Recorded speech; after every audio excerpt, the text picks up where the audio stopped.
حضرت نعمان بن بشیر رضی اللہ تعالیٰ عنہ بیان کرتے ہیں کہ میرے والد مجھے نبی کریم صلی اللہ علیہ وسلم کے پاس لے گئے اور بتایا کہ میں نے اپنے اس بیٹے کو ایک غلام عطا کیا ہے۔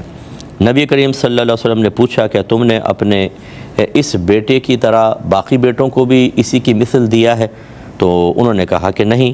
تو آپ نے فرمایا کہ پھر اس ہبہ سے رجوع کر لو، یعنی واپس لے لو اس سے، یا تو سب کو دو یا واپس لے لو۔ ایک اور روایت میں اسی طریقے سے ہے، یہ شاید آگے آئے گا بھی، کہ سرکار نے فرمایا اگر تم اوروں کو نہیں دو گے تو پھر گناہ پر مجھے گواہ نہ بناؤ، ظلم پر مجھے گواہ نہ بناؤ۔ تو یہ ہم آپ کو سمجھا رہے تھے کہ اگر ایک والد صاحب فوت ہو جاتے ہیں، ان کی وراثت تقسیم ہوگی تو لڑکوں کو 2 گنا ملتا ہے یا 2 حصے، لڑکی کو 1 حصہ ملتا ہے۔ وجہ میں پچھلے پروگرام میں بتا چکا ہوں۔ اور اگر زندگی میں تقسیم کرنا چاہیں تو مساوات ہونی چاہیے۔ نبی کریم صلی اللہ علیہ وسلم نے فرمایا کہ اپنی اولاد میں عدل سے کام لو، چاہے پیار کرنے میں۔ تو یہ میں آپ کو بتا رہا تھا، چھوٹے بچے ہوتے ہیں تو ہم چومتے بھی ہیں بچوں کو، تو وہ تو چھوٹی بچیاں ہوتی ہیں چل جاتا ہے، لیکن جب بچے بڑے ہو جائیں تو ہمارا انداز اپنائیت مختلف ہو جاتا ہے، تو پھر اسی کے حساب سے بیٹے کے سر پہ ہاتھ پھیرا تو بیٹی کے سر پہ بھی ہاتھ پھیریں۔ ایسا نہ ہو کہ بیٹیاں دیکھ رہی ہوں اور آپ بیٹے کو زیادہ اس کی طرف مائل ہوں۔ خصوصاً جب 2-3 بیٹیاں پیدا ہو جائیں اور اس کے بعد لڑکا پیدا ہو، تو میں نے بہت زیادہ ماں باپ کو عدل سے ہٹتے ہوئے دیکھا ہے کہ بیٹے کو تو بار بار پیار کریں گے، چومیں گے، گود میں لیں گے، اس کے کھلونوں کا ڈھیر لگا دیں گے اور بچیوں پہ توجہ کم کر دیں گے۔ اس کی وجہ سے بچیاں احساس کمتری کا شکار ہوتی ہیں، وہ حسرت سے دیکھتی ہیں اور ان کے دل میں یہ خیال آتا ہوگا اور بعض اظہار بھی کر دیتی ہیں کہ اللہ تعالیٰ نے ہمیں لڑکی کیوں بنایا، کاش ہمیں بھی لڑکا بناتے تو ایسی ہماری پذیرائی ہوتی۔ یہ بالکل غلط انداز ہے، اور یہ خواہ کی خوشیاں ہیں کہ جی ہمارے بیٹا ہو گیا تو بیٹیوں کو، یہی بیٹا آپ کو کل اگر رلائے، یہی بیٹا آپ کو گھر سے باہر نکال دے، اپنی بیوی کو لے کے چلا جائے، تو آپ کو پتہ چلے گا کہ بیٹیاں کتنی اچھی چیز ہوتی ہیں۔ اللہ نہ کرے کہ ایسا ہو، لیکن ہم یہ سمجھتے ہیں کہ بیٹا ہو گیا پتہ نہیں کیا ہو گیا، پوری کائنات قدموں کے اندر آ گئی اور بیٹیوں سے وہ چیز حاصل نہیں ہو رہی تھی۔ یہ اصل میں ہمارے اس بیمار ماحول نے ہمارا ذہن بیمار کر دیا، ہمیں مریض بنا دیا ہے کہ بیٹے کو اتنی اہمیت دینا جس میں بیٹیاں بیچاری احساس کمتری کا شکار ہو جائیں اور پھر انہی بیٹوں سے انسان تکلیفیں اٹھاتا رہتا ہے۔ تو یہ بیٹا ہو جائے، خوشی سب کو ہوتی ہے، لیکن بیٹی پر زیادہ خوشی ہونی چاہیے، اس لیے کہ نبی کریم صلی اللہ علیہ وسلم نے ارشاد فرمایا کہ اگر میں اولاد میں سے کسی کو کسی پر فضیلت دیتا تو بیٹیوں کو بیٹوں پر فضیلت دیتا۔ اور سرکار نے مزید فرمایا جس کی 3 بیٹیاں ہوں وہ ان کو پال پوس کر جوان کرے، اچھی تربیت کرے، پھر ان کی اچھی جگہ شادی کر دے تو وہ اور میں جنت میں اس طرح ہوں گے۔ اس سرکار نے اشارہ فرمایا نہیں بہت ہی قریب ہوگا وہ شخص۔ تو کسی نے پوچھا رسول اللہ اگر 2 بیٹیاں ہوں؟ فرمایا 2 کے لیے بھی یہ ہے۔ راوی کہتے ہیں اگر ہم 1 کے لیے پوچھتے نا تو 1 کے لیے بھی سرکار یہ بیان فرما دیتے۔ تو اس لیے بچیوں کی تو بڑی فضیلت ہے، لیکن کیا کریں وہی بیمار ماحول کہ بیٹا ہو جائے تو پتہ نہیں کون سی ہمیں ایسی دولت مل گئی کہ جس کی بنا پر ہم بیٹیوں کو حقیر سمجھنا شروع کر دیتے ہیں۔ یہ بالکل غلط چیز ہوتی ہے۔ تو لہٰذا اب یہ تو پیار کرنے میں سرکار نے بیان فرمایا، تو پھر جب آپ مال تقسیم کریں گے تو اس میں 2 قول ہیں۔ افضل قول تو یہ ہے کہ لڑکا لڑکی کو بالکل برابر دیا جائے۔ 1 کروڑ بیٹے کو دے رہے ہیں تو 1 کروڑ آپ بیٹی کو بھی دیں۔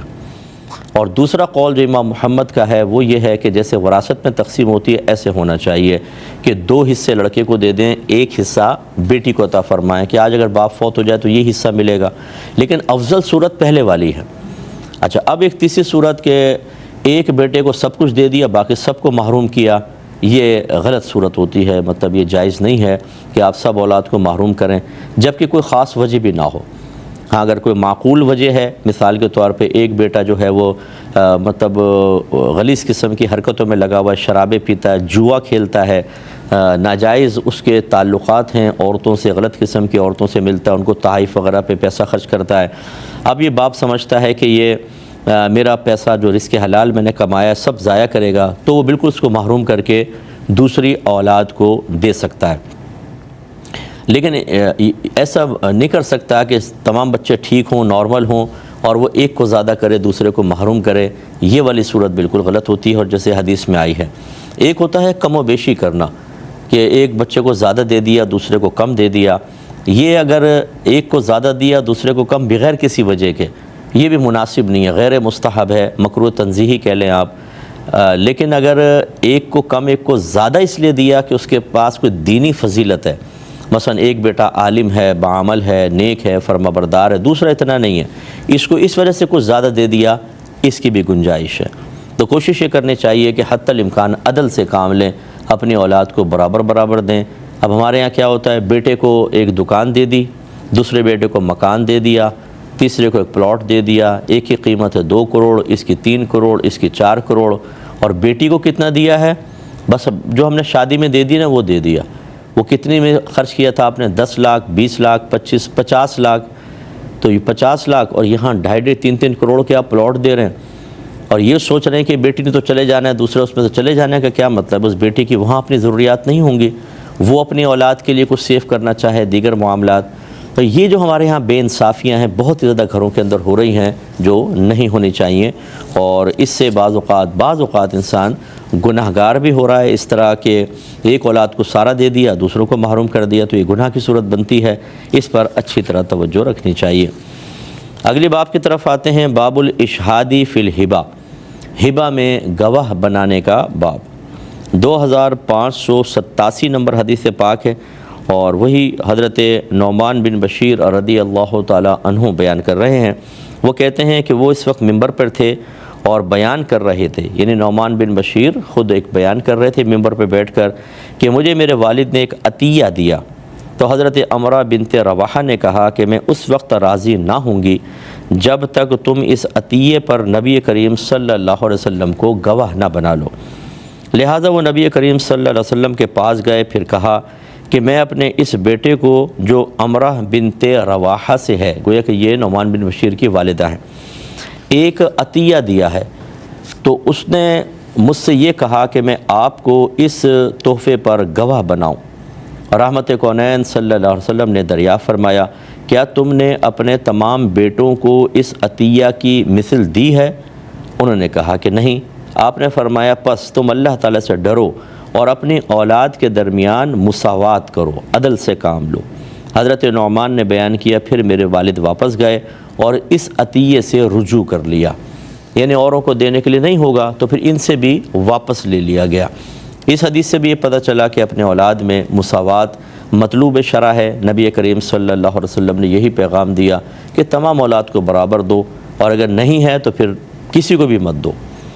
اس لیے جیسے میں نے آپ کو پچھلی حدیث کے تحت عرض کیا، ایک تو یہ ہے کہ کم زیادہ ہو جائے، چلو اس میں کوئی بات نہیں، تھوڑا کسی کو زیادہ کسی کو کم۔ ہمارے گھروں میں بھی ایسا ہوتا ہے، ایک بیٹا جو ہے وہ مطلب اچھی ایجوکیشن کے لیے باہر جانا چاہتا ہے، ہم بہت سارا پیسہ اس کو دے دیتے ہیں، وہ اپنا فیوچر بنا لیتا ہے، دوسرے بچے اتنا اچھا پڑھنے والے نہیں ہوتے، ان کو نہیں دیتے ہیں، تو یہ پیسہ بھی تو ایک ہدیہ اور تحفہ ہی ہوتا ہے جو باپ اپنی اولاد کو دے رہا ہوتا ہے، اس میں کمی بیشی ہو سکتی ہے، لیکن اس طرح کرنا کہ بالکل ہی ایک اولاد کو دے دینا اور باقی سب کو محروم کرنا، یہ اس حدیث کے مطابق غلط ہوتا ہے۔ ایک اس میں مزید چیز ذہن میں رکھیں، اگر ایک باپ اپنی اولاد کو بغیر کسی وجہ کے وراثت سے محروم کرنے کی نیت سے دوسروں کو دے دیتا ہے، یہ بہت خطرناک ہے، یاد رکھیں۔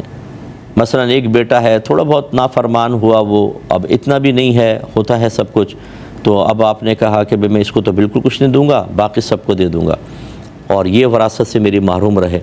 اگر یہ، اور بعض تو وصیت کر جاتے ہیں کہ اس کو کچھ مت دینا، باقی سب بانٹ لینا، یہ وراثت تو یاد رکھیں کالعدم ہے۔ اگر باپ مر گیا تو چاہے کسی کو کہہ گیا ہوگا اس کو وراثت میں سے کچھ نہ دینا، یہ اب اس کا مال نہیں رہا، اب اس کے مال کی تقسیم شریعت کے مطابق ہوگی۔ لیکن ایک ہے کہ زندگی میں اس نے سارا دے دیا، اس کو اس لیے محروم کر دیا تاکہ میرا مال وراثت ہی نہ رہے اور یہ اس کو کچھ نہ ملے، تو یاد رکھیں یہ گناہ ہے بہت بڑا۔ نبی کریم صلی اللہ علیہ وسلم نے فرمایا، جس نے کسی وارث کو اس کی میراث سے محروم کیا، اللہ اس کو جنت کی میراث سے محروم کر دے گا۔ تو اس لیے ایسا ہرگز نہیں کرنا چاہیے، اللہ کی بارگاہ میں توبہ کرنی چاہیے۔